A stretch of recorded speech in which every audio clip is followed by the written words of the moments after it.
Kate, Duchess of Cambridge, Prince William, Prince Charles and Camilla, Duchess of Cornwall, will deploy their soft diplomacy today at the UN's COP26 Climate Change Summit, and they will receive the help of the Queen, albeit only in virtual form. The gathering of activists, world leaders and experts officially began yesterday and will run until November 12. Over the next 2 weeks, pressure will be on politicians to make meaningful commitments to stave off the climate crisis and tackle the most pressing environmental issues the world is experiencing. And both future kings Prince William and Prince Charles are expected to weigh in the discussions. Later today, the Prince of Wales will tell leaders the world must put itself on a warlike footing to tackle the climate crisis. The heir to the throne, who has dedicated his past 5 decades to the environment, will speak in his speech of a need for a vast military-style campaign to marshal the strength of the global private sector with trillions at its disposal.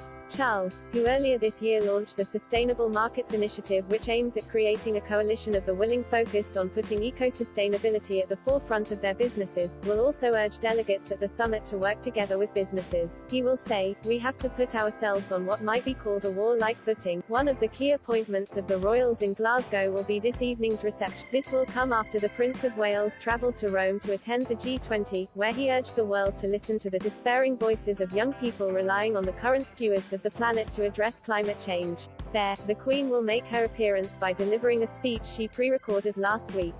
Another reception the royals are set to attend together will see 2 of Charles and William's key projects focused on the environment collide. The royals are to host a reception for key members of the Sustainable Markets Initiative and winners and finalists of the first Earthshot Prize Awards at the Clydeside Distillery. The 15 finalists of the Duke of Cambridge's decade-long awards were announced in September, and the 5 winners, recipients of £1 million each, were crowned on October 17.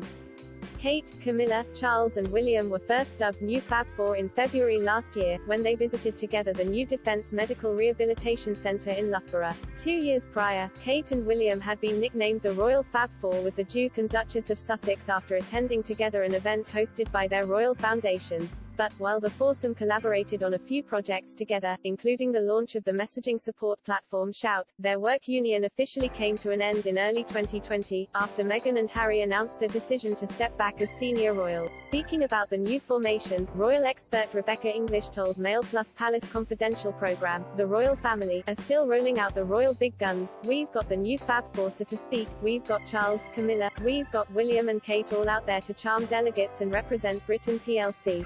Charles and William have pretty strong eco-credentials of their own, so they're definitely the right men for the job." The Queen was meant to travel to COP26 to be in person at the reception, but Buckingham Palace announced last week she had to regretfully cancel her attendance after her doctors advised her to rest.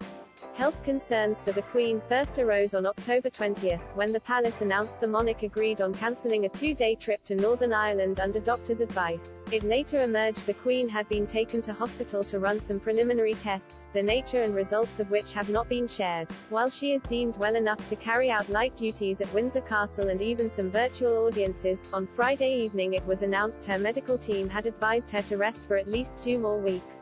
As a consequence, she will miss the Festival of Remembrance on November 13. However, Buckingham Palace said in a statement it remains the sovereign's firm intention to be present for the National Service of Remembrance on the following day. Since 2016, the Queen has been watching from the balcony of the Foreign and Commonwealth Office, her son Charles leading the commemoration.